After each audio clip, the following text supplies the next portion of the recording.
Okay, I'm here with Dave Minegar, two-time champion of the Rocky Mountain Challenge Series. Dave, good to see you. How was your winter? It was good.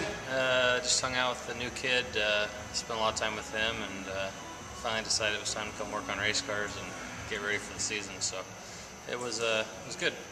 Last year was a little bit different for you.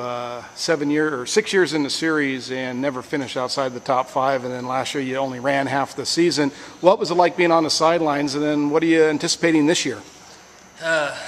Being on the sidelines had its highs and lows. I mean, I missed being out there, but it gave me an opportunity to kind of watch the races and help my teammate Craig. And I mean, it hurt to be out and not be able to race when I wanted to, but part of it was fun. It was fun to kind of help Craig and crew chief a little bit, and then be able to spend more time with Ethan when he was born in August. So I mean, it definitely gave me a hunger and appreciation to get back and focus, and the time off definitely made me realize how much I missed it and how much I want to be back. So.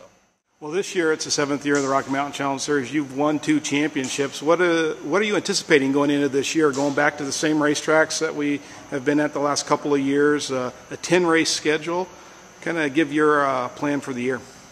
I don't know. Come out of the box hot and be ready and be prepared to be good the first couple of races and let it go. I mean, when we crashed last year, we were leading the points and had a good start to the season. So that's kind of the start I want again, is come out quick and be ready and be fast the first night. So. Talk a little bit about each of the racetracks. And open the season in April at Magic Valley Speedway, a 1/3 mile racetrack that has been a good and a bad track for you. You've had success there, but at the same time, it's been probably one of your worst tracks on the series. What do you look at as far as Magic Valley? I don't know. I just focus on making the car better for Twin. I mean, you're always trying to make the car turn better there, and I don't know. I have struggled there. I've had nights we've been really good, but when we have hit it, I don't know that I know why. It just kind of worked. So, which that's part of racing, but I mean, Twin is it'll be cold. It'll be some rookies, some new guys out there. Just a lot to and I haven't been in a car for 9 months, so I got that to look forward to. So blowing the rust off me, and obviously the car's got a new clip and some new suspension, and there's just a lot to work out. So I'm excited. I look forward to it. Then after Twin, we have 2 races in a row down at Rocky Mountain Raceways in Salt Lake City. That track is ultra fast, and you've had a lot of success there over the last couple of years. Yeah, I love it there. I mean, it's awesome, the amount of room you have, and the banking, and just it's a racer's track. I mean, you can run high and low and pass cars really, really well. So yeah, I really look forward to getting back there. I mean, I kind of feel like we found some things there the last couple times that have helped us, and so I'm excited to get back there, and I think we've got as good a chance as anybody showing up there. So. New this year is Meridian Speedway, not new to the schedule, but a new racing surface. You've been out to the racetrack, obviously, and looked at the work that Adam Nelson and his team have done out there. What are your thoughts about the new surface at Meridian Speedway?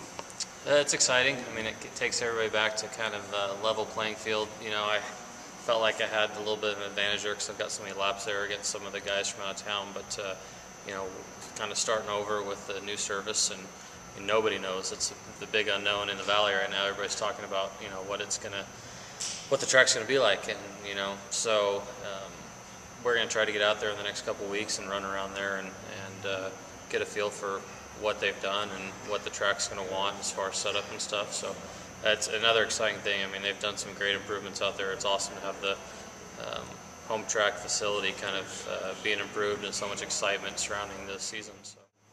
And for the 3rd year in a row, we're going to head up north to Post Falls, Idaho, to the Idaho 200 weekend. We'll be racing twice that weekend, once in the duel for the 200 for the Rocky Mountain Challenge Series, and then again on Sunday for the Idaho 200.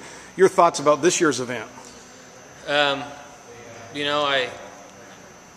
excited to get back there because I kind of feel like I got a lot to learn there. I mean, there's some of the guys up there have run their thousands of laps, and they're going to be tough. I mean, Craig had success. He won up there last year, and I wasn't there, and so that kind of sucked to be at home and hearing that he won. But I'm excited. I mean, you get to run against Gary Lewis and some of the guys that really have been strong in the Northwest for the last few years, and they'll all be there for that 200. And I'm just excited. It's always a great weekend of racing. You're up there for 3 days, and you get all the racing you can handle, so it's great. You have one of the most recognizable sponsors in the series in bodybuilding.com. Talk a little bit about your association. They've been with you a number of years. Yeah, I think we've been together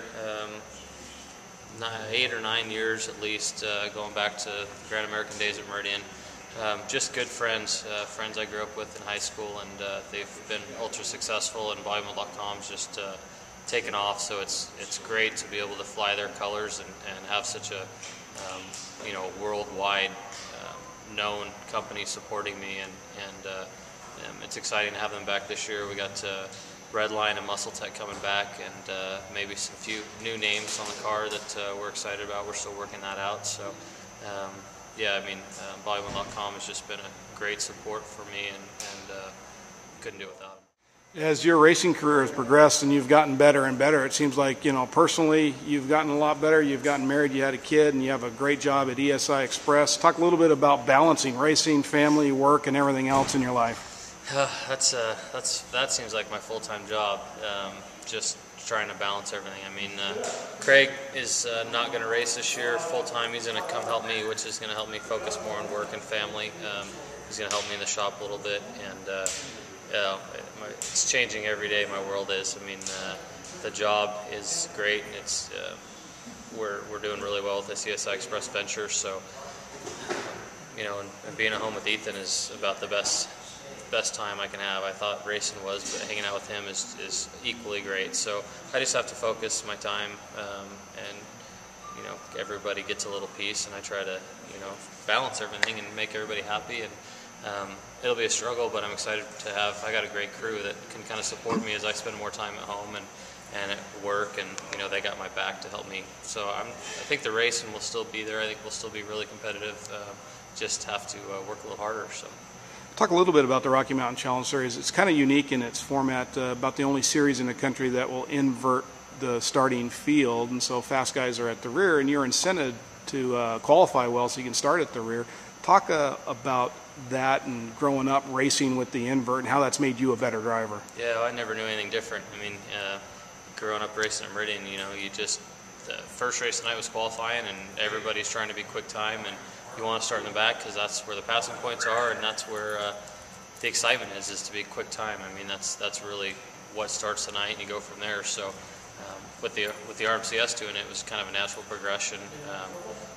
You got guys that are obviously not going to try to qualify as fast. If they're only running once or twice, they're going to try to start up front and get a win. But I mean, you start at the back of 20 cars and you can get up in the top 3 or get a win. I mean, that's a heck of a night, and you've passed a lot of cars. So and the fans love it. I mean, there's nothing better than seeing the guys come from the back, and it happens all the time. So that's where you got to learn to pass, and it's tough at some of these tracks. It's tough at Meridian and Twin, and you definitely got to be smart and not crash, but you got to be there at the end. But it's no cupcakes starting at the front, just leading 125 laps. That just doesn't happen. So talk a little bit about this season. Do you feel you got a third championship in you this year?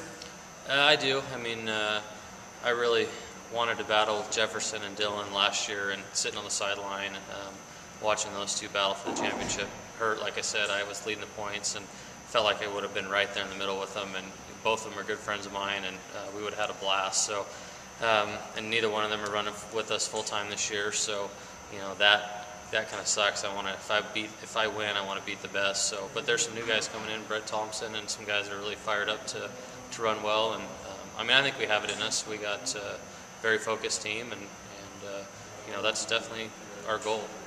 Thanks, Dave.